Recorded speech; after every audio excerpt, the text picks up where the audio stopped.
Hindi nagsisinungaling ang ebidensya, lalo't nang dahil sa ayuda, namatay ang isang lola. Hustisya at katarungan ang sigaw ng mga taga-Laguna kay Congressman Dan Fernandez. Takot yan mga yan humarap sa TRICOM. Takot yan mga yan in fact, ang kanilang basis for filing a libel case against me is a pure harassment. Congressman Benny Abante di nakapagpigil at talagang gustong makipag-engage sa sa Murahan Fest. Pwede po kitang puntahan sa ninyo, sa opisina ninyo, para magmurahan po tayo maghapon. Pinag-utos ng Korte Suprema na dapat ay magpakita at tumalo si Marikina Congresswoman Stella Kimbo. Siya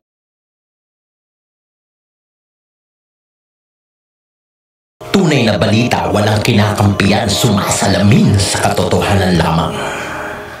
Kamusta mga kayon? Magandang umaga, hapon o gabi sa inyong lahat, ha? Today is March 7, araw ng Friday, huling araw ng pagtatrabaho dahil bukas ng umaga, trabaho ulit. Binabati ko lahat ng mga subscribers natin, yung mga viewers natin, at pati na rin yung mga member natin dito, okay? Paki-double check kung nakasubscribe na kayo. Kung hindi naman, paki-subscribe na lang, wala namang pumbayad dyan. At higit sa lahat, paki-click yung bell icon katabi ng subscribe button. Nakalagay doon yung bell na icon, tapos paki-click, then paki-select yung all. Kasi meron mga ilan nagko-comment sa atin na bakit ngayon lang daw ako lumabas, ngayon lang daw ako nag-vlog. Araw-araw naman ako nagba-vlog. Yung pala, nakasubscribe nga siya pero hindi nakaklik yung bell sa all. That's why, okay? Binabati natin syempre lahat ng mga viewers natin abroad. Isang malaking mega love shoutout sa inyong lahat. Thank you. Salamat dahil sa pagtangkilik at naniniwala kayo sa Joe Malone TV natin, sa programa natin na Issue ng Bayan na merong mga saysay ito pinag-uusapan natin. At higit sa lahat, meron tayong ito yung mga dapat natin pinag-uusapan. Ito yung mga dapat natin pinapakialaman. Ito yung mga dapat natin na binobosesan. Dahil ito talaga yung issue eh. Ito yung totoong problema. Ito yung totoong problema. Kita nyo, nasasaktan na sila. To tell you honestly, nasasaktan na sila. Nga pala, isang attendance check tayo dyan. Kung saan yung area mo today, area, hindi part ng bahay, ha? Baka mamaya sabi, watching from Cubeta, watching from my room, di ba? Yung exact location, area nyo, paki-comment dyan sa baba. Nasa ibang bansa ka man o dito sa lokal, sa Pilipinas. Nasa ganon, malaman natin kung saan na inaabot yung video natin. Tapos paki-like and share din yung mga video natin para magkaroon tayo ng YouTube engagement. Kasi nasa shadow ban na naman tayo. Yung shadow ban means hindi ka nire-recommend ni YouTube kahit na maganda yung topic, kahit na maganda yung video mo, kahit maganda yung pagkaka-deliver mo, pag hindi ka na-recommend ni YouTube, wala rin. Wala ka rin views. Walang manonood sa'yo, walang makakakita sa'yo. Okay? Kaya importante yung nakaklik yung bell icon. Okay. Kinakarma na sila. Ang galing, no? Ang galing. Dito mo mapapatunayan na talagang may Diyos. Talagang totoo. Ano ba yun? Talagang totoo. Kasi kinakarma na sila. Totoo. Unti-unti. Etong mga papanood ko sa inyo, Stella Kimbo, na imbitahan na ng Supreme Court na magpakita, appearance, pati na rin yung mga sinasabi niyang, Diyos ko, yung technical working group na sinasabi nila na tinuturo nila na ito daw yung last touch. O basta tinuturo nila na yun nga, na sila na daw ang nasa last touch na nila yun. So, ayun, malaman, nag-aanuhan tuloy yung technical working group. So, by April 1 to, dapat April 1 lang daw according kay Attorney Vic. Parang na-realize ng Supreme Court na parang kulang ata yung isang araw. So, April 1, 2, 3 this year, iniimbitahan si Stella Kimbo, ang pumalit kay Saldico. Diyos ko, mahewang ko ba? Ang pumalit kay Saldico na bilang chairman ng appropriation. Diyan na magkakaalaman yan. Ang tanong, magkakalaglagan ba? Yan ang aalamin natin. O kung naman yung sasabihin nila doon. Malamang naniniwala ako doon sa technical working group na ako lang, pananaw ko lang to, na parang out of touch na sila dyan. Feeling ko. Siguro naituro lang talaga sila. Feeling ko, ha? Pwedeng mali ako. At pwede rin tama ako. Di ba? Opinion ko yun. We are all entitled naman for our own opinion. Di ba? Kasi technical working group, wala namang ano yan eh. Kumbaga nagtatrabaho lang yan. Di ba? O sila patuloy yung naiipit ngayon. Stella Kimbo, malamang nagsisisi na rin to. Bakit niya sinalo yung bilang chairman eh, no? Pero may conspiracy doon, feeling ko eh. Alam mo yun?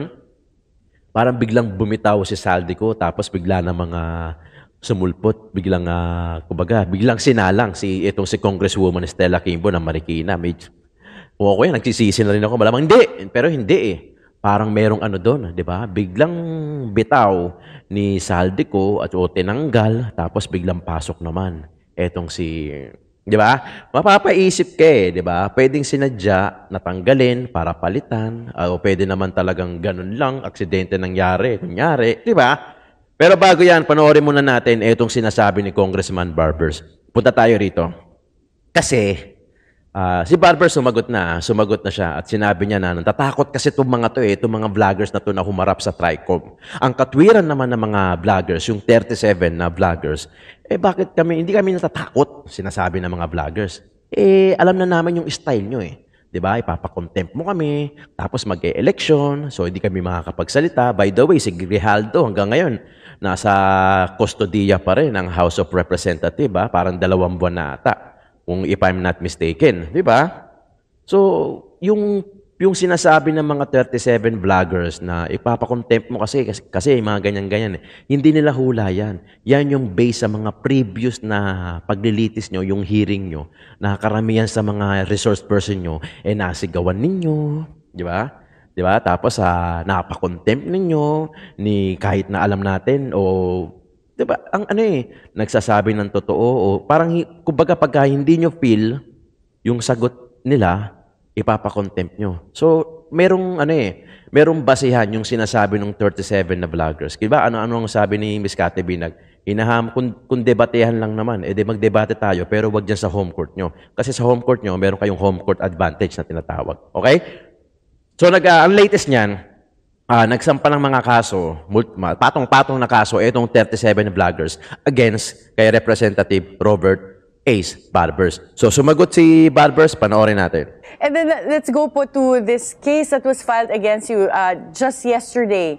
So, vloggers filed a libel case against you. Can you let us know what your comment is on this? Well, I just found out that there was a case filed against me just yesterday, no? I don't know when they filed it, but sabi ko nga, kasama naman yan eh. Siyempre, takot yan mga yan humarap sa TRICOM. Takot yan mga yan in fact, ang kanilang basis for filing a libel case against me is a pure harassment case, no? Para lang mahinto yung investigation at yung committee hearings ng TRICOM. Again, no, they're saying that tinawag ko raw silang narco-vloggers at saka pogo-vloggers. Totoo. Meron akong statement doon sa aking privileged speech na these vloggers who continuously throw fake news or peddle fake news against the government, against anybody in government, seems to be funded, no, by these pogo vloggers and these narco vloggers. I did not name names. Wala daw siyang sinasabing, well, indirect naman niya. Wala naman talaga siya sinabi. Pero parang nagpapa-victim role na ito si Kong, di ba? Kaya nga, naintindihan naman ng abogado nila yan, Karen, and I'm sure it was delivered in a privileged speech. And the meat of the speech was about certain vloggers who follow the narratives of the Chinese in the West Philippine Sea issue. Vloggers who continuously attack the administration, people in the administration who seem to have been hurt, no, by the campaign against pogos, against illegal drugs, and who could have funded this? Siyempre, ito yung mga narco syndicates, no, and mga pogo syndicates. And those who parrot, no, the narratives of these syndicates are perhaps being motivated by the amount of money that being paid. So siguro yun ang ano ko doon. Kaya nga dapat imbestigahan yan. Para kasing ganyan kung di ako nagkakamali totoo na, very true na wala naman talagang direct na pinangalanan eto si Congressman Ace Balbers. Pero ang problema kasi, nung sinasabi niya yung mga statement na may mga vloggers na nagpapakalat ng fake news, yung mga narco-vloggers na kung saan ang pinambabayad sa kanila yung Pogo money. Tapos, yun, lumabas yung issue na yun. Lumabas yung issue. Tapos, biglang nag-come up sila nung list. Di ba? Nung list. So, anong nangyari ngayon, meron kasing ano yan parang, lumabas yung list, di ba? Lumabas yung list. Tapos, parang anong nangyari kasi, parang eto, yung mga sinasabing mga narco-vloggers. Yeah, kasi ganun may lumabas Although hindi talaga sinabi na ito yung mga ito yung mga narco-vloggers na ang pinambabayad sa kanila mga Pogo money. So ganun nagkaroon ng hindi pagkakaintindihan doon. Pwedeng sinadya, pwedeng hindi, di ba? Pero parang pa-victim na itong si si Congressman Balbers di ba? Tingin niya mga kayon. Pero yung mga 37 vloggers, ramdam ko sila kasi I'm one of them. Di ba? Nagkataon na sila talaga yung mga bira ng bira. Di ba? Talagang pagtatanggol sa pagsusuporta na ipinapakita nila. Saludo ko sa mga to.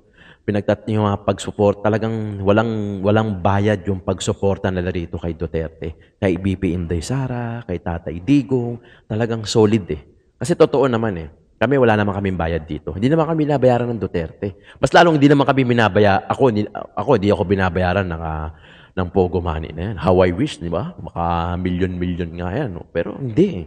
Wala talaga. Kasi lagi ako nakikiusap sa inyo. Sana huwag kayong mag-skip ng ads, paki-subscribe, paki-double check kung naka-subscribe na kayo, kung naka-bell icon kayo sa all. Lagi ko sinasabi kasi kayo yung nagpapasahod sa akin. Diba? By the views. Baga, pag pinanood nyo ako, salamat sa inyo. Kaya nga diba noon, ang sinasabi ko pa noon, lagi ko pa sinasabi na kung wala kayong ginagawa, naglilinis kayo ng bahay, nagluluto kayo, naggagaya kayo ng mga ingredients, paki-play all yung video, tapos hayaan nyo lang mag-run. Kumbaga, pakinggan nyo lang yung boses ko. Nakikiusap pa ako ng sa ganun kasi nga talagang yung kita ko dito sa pagbablog, nakadepende sa inyo. 'Di ba? Minsan kayo nag-i-skip na kayo o kaya hindi niyo na tinatapos yung vlog natin. 'Di ba? Totoo naman 'yan Aminin niyo. Kaya ako lagi akong nakikiusap sa inyo kasi wala naman nagpapasahod sa akin kasi yung views na nanggagaling sa inyo, sa effort nyo, yun ang nagpapasahod sa amin. 'Di ba? Eto, pakinggan natin si Miss Joey. Ma'am, hindi po makakaila na yung impluensya po ng mga vloggers, especially sa inyo po, sa mga social media influencers, ay nabubuksan yung kaisipan, kamalayan ng ating mga kababayan, especially po sa mga usapin patungkol sa mga nangyayari dito sa ating bansa, especially about sa budget, about dyan sa PhilHealth. Sa tingin niyo po ba, ma'am, hakbang po ito, dahil lumalaki at lumalawak ang impluensya po ninyo ng mga vloggers, hakbang po ito ng kongresista para patahimikin at takutin yung mga gustong sumunod po sa inyo, na gusto ring magsalita against the government. At parang sabihin, itong ginawa namin sa mga vloggers, kung magsasalita din kayo, ito yung mangyayari sa inyo. Oo, pwede yan. Correct. Exactly. Definitely, yan talaga ang intention. Definitely, ang nila dyan, ang intention nila is mag-fold kami. 'Di ba? Mag-fold kami. Na matakot, hindi na magsalita. Yung mga susunod na magsasalita, ganito gagawin sa inyo, papatawag uli kayo sa hearing. I remember, bago nag-start yung unang-unang hearing, kasi ang hearing dyan sa TRICOM supposedly January 27 Yun yung unang announcement ni Dan Fernandez. Hanggang sa makareceive na nga kami ng imbitasyon, at yung imbitasyon, ang unang hearing ay naging February 4. I remember vividly na 2 days, 3 days before ng February 4, talagang kumakalat yung mga social media post na babalatan ng buhay ng Kongreso ang mga DDS vloggers, ganyan. Kasi at that time pinublish na rin yung name namin So talagang talagang I know the intention is really to intimidate us, to silence us. Lo and behold, nakita natin kung ano nangyari noong February 4, at noong February 4 nga, pati itong si Congressman Benny Abante, di nakapagpigil, at talagang gustong makipag-engage sa sa Murahan Fest sa akin. Sabi ko nga parang, kung yun ang gusto nang gawin itong mga kongresista, wala namang problema. Pwede po kitang puntahan sa ninyo, sa opisina ninyo, tapos magmurahan po tayo maghapon. Pero, alam po natin kung anong intensyon ninyo. Exactly. Ang intensyon po ninyo, gusto nyo po kaming ikulong, gusto nyo kaming patahimikin, gusto nyo kaming i-intimidate, gusto nyo kaming takutin. Yun yung sinasabi natin. No? Pwedeng hindi kasi, alam nila to. Don't get me wrong, hindi ko kinakampihan tong mga to. Hindi ko alam nyo, alam nyo kung ano yung sino yung kinakampanya natin dito. Pwede kasing strategy nila yung hindi nila sabihin directly di ba? Pero naglabas ng list. Ito di ba? Ito yung mga iniimbitahan. So, ang nangyayari ngayon, ang interpretasyon ng tao, ito ata yung mga narco-vloggers na ang ginagamit na pambayad, yung Pogo money. Yun yung nirereklamo na itong mga 37 vloggers. Di ba? Ang problema, hindi po kami matatakutin. Lalo na yung mga kami, yung other mga kasama ko na nag-file, na magpa-file pang iba dito sa pangyayaring ito regarding this incident. Hindi wala kaming makita na parte na dapat intindihin na lang. So, pasensya sila dahil hindi kami matatakotin. Yung kanilang mga moves para takutin kami ay hindi umeffect. So, talagang kita-kita tayo sa finals. Hanggang dulo to. Alam mo kung ano pang doon? Totoo naman yung sinasabi nila Attorney Trixie na sila yung example. June Abines, pinasok yung bahay, kinuha yung cellphone. According to June Abines, pinasok yung bahay, ang kinukuha yung cellphone. 4 hours na nasa loob ng bahay. Kumbaga, tinatransfer daw yung data ng cellphone niya papunta sa Maynila. Kasi, di ba, probinsya naman si June Abines. Sinampulan. So, sinasabi nila Tony Trixie, kung pwedeng gawin sa kanila, how much more na kayang-kaya nilang gawin ito doon sa mga ordinaryong, kahit hindi na vlogger kahit hindi na content creator, sa mga tao na nagpapahayag lang ng opinion, di ba?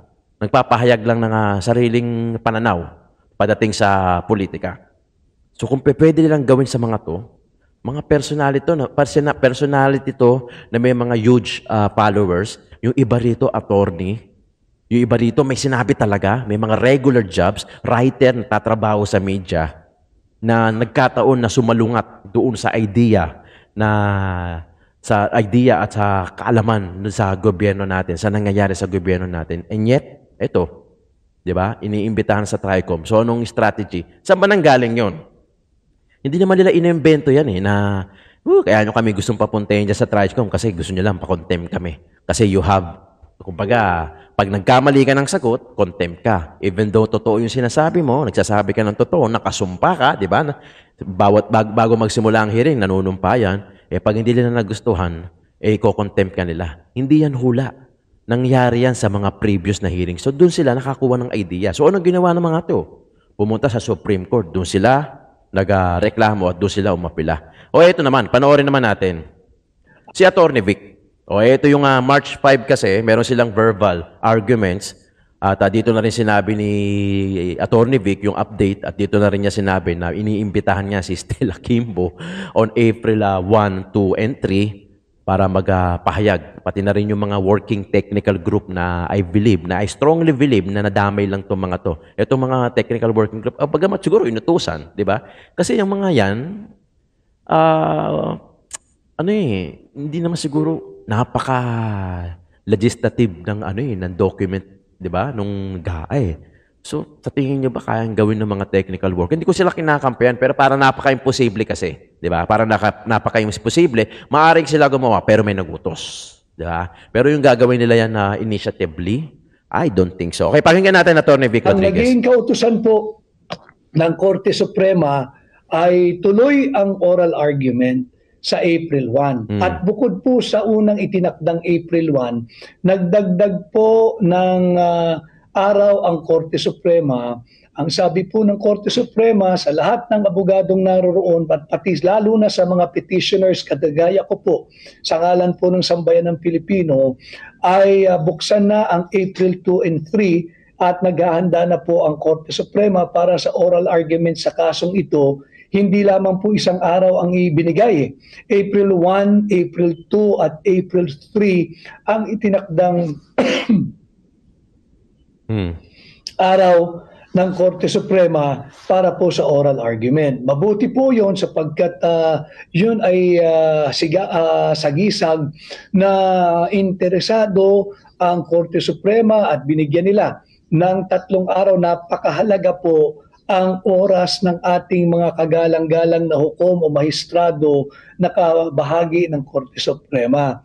And for them to allot 3 consecutive days just to hear the oral arguments on this case, ibig sabihin mahalaga po ang kapakanan ng ordinaryong Pilipino at ordinaryong manggagawa sa ating mga maestrado. At dito nga, muling binibigyang buhay ng ating mga maestrado na talagang yan ang yung court of last resort, kung sabihin nga, when all other co-equal branch of government seems to be unmindful of the welfare of the people, there is still the last bastion, and that is the Supreme Court. And I think they have shown this early today when they have allotted and extended the days reserved for the conduct of the oral argument, not just one day, not just on April 1, but April 2 and 3 as well. So 3 days have been devoted by the Supreme Court for the oral argument patungkol po dito sa ating kaso. 3 araw. Pangalawang update ay pinag-utos ng Korte Suprema na dapat ay magpakita at dumalo yung bagong chairman ng Committee on Appropriation ng mababang kapulungan ng House of Representatives, si Marikina Congresswoman Stella Kimbo. Siya ay pinag-uutos na magpakita at dumalo sa gaganaping oral argument diyan po sa Baguio, sa Supreme Court sa April 1. At bukod po riyan, matatandaan po ninyo kahapon ay ipinakita ko yung ating liham doon sa Senado. Tayo po ay nagre-request na bigyan tayo ng listahan kung sino-sino yung mga empleyado ng Senado at ng mababang kapulungan na napapabilang dyan sa tinatawag na Technical Working Group ng Committee on Finance sa Senado at yung miyembro, yung mga empleyado ng mababang kapulungan na bahagi po ng Technical Working Group sa House of Representatives. Ano po yung kahalagahan nito? Pinag-utos po kanina ng Korte Suprema na kinakailangan din ay magpakita at present. Ang lahat ng empleyado ng Senado at ng mababang kapulungan na bahagi ng tinatawag na Technical Working Group. Sapagkat matatandaan ho natin, naglabasan diyan sa ANC, diyan sa ABS-CBN, diyan sa GMA na yung news clip na sinasabi nga nito ni Congresswoman Stella Kimbo na merong blanco at ministerial duty na lamang at ang mga nag-fill up ng blanco ay yung mga kawani ng Senado at mababang kapulungan na bahagi ng Technical Working Group. And we have written both the Senate and the House of Representatives requesting for the names of those honest and hardworking employees of both houses na miyembro ng TWG. Hindi po para sila ihabulin o ihabla, kundi bahagi po kasi ito ng ating due diligence, complete staff work at case build-up kung sino talagang dapat panagutin dito sa mga blanco sa Bicameral Conference Committee report na nalagyan ng halaga pagdating doon sa General Appropriations Act na napirmahan nga ng Pangulo ng Republika ng Pilipinas. Kita nyo, no? Bago natin palabas to, kita nyo, Congressman Barbers, Congresswoman Stella Kimbo, tapos ito susunod natin si Congressman Dan Fernandez.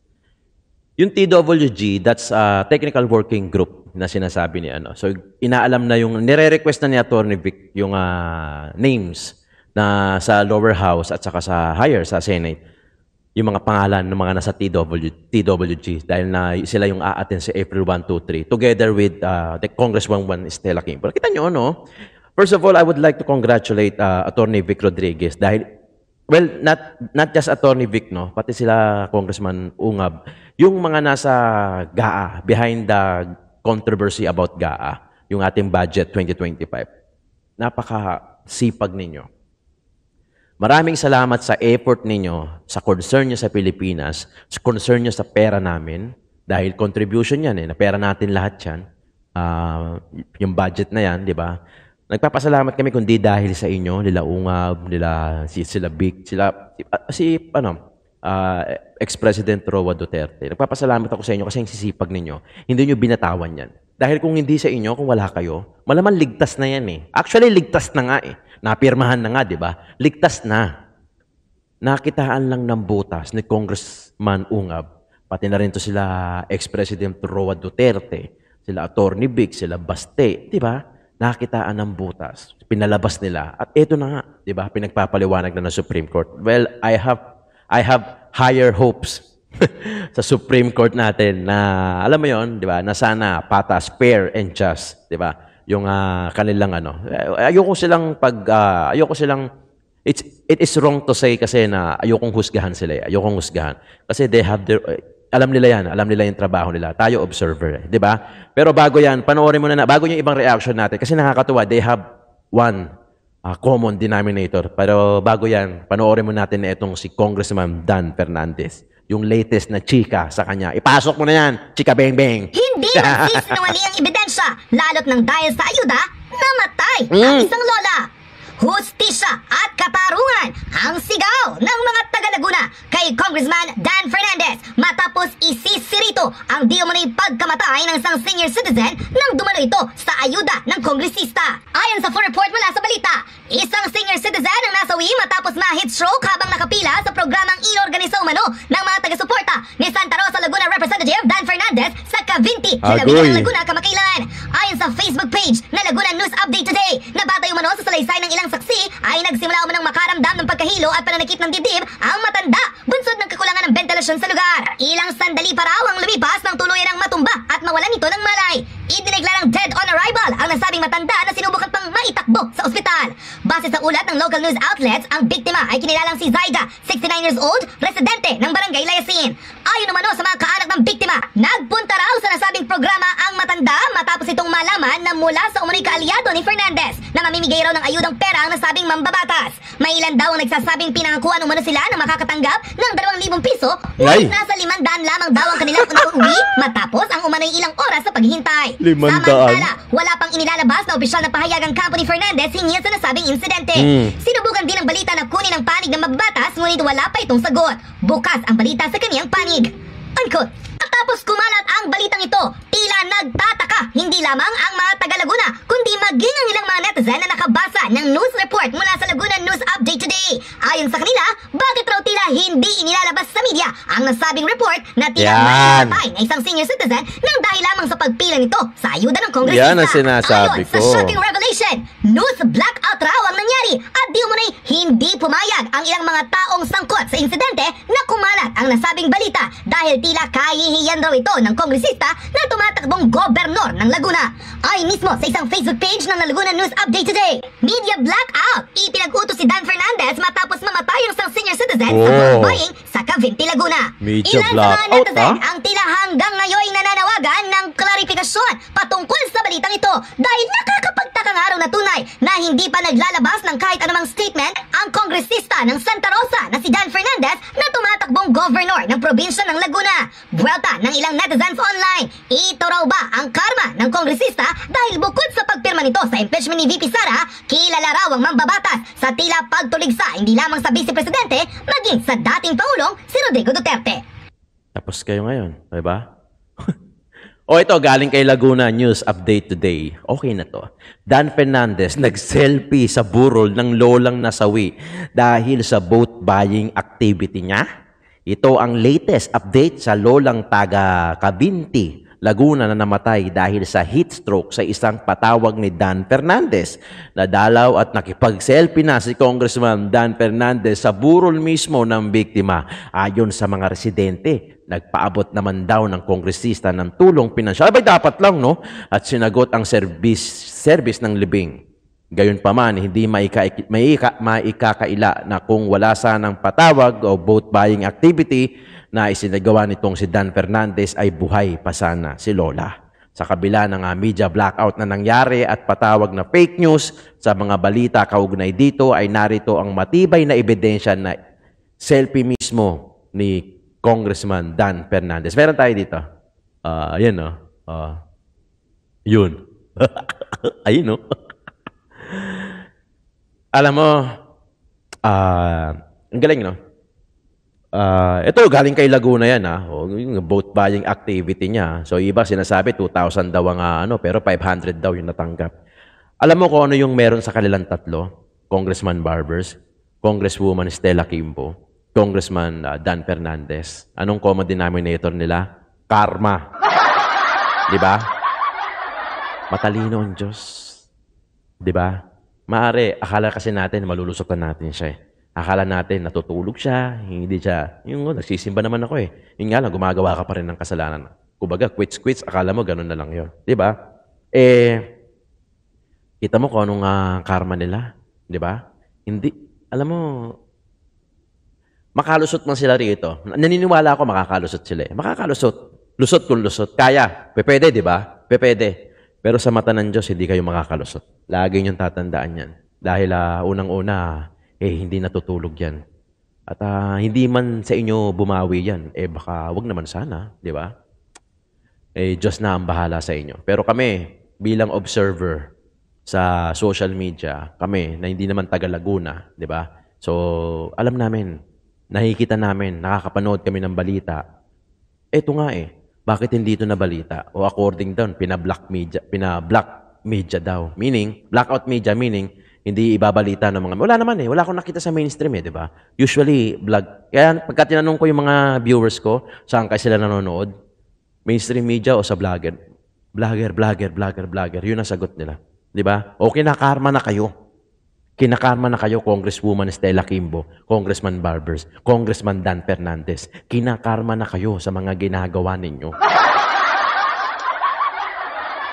Mas masarap mabuhay sa mundo kung mabuti kang tao.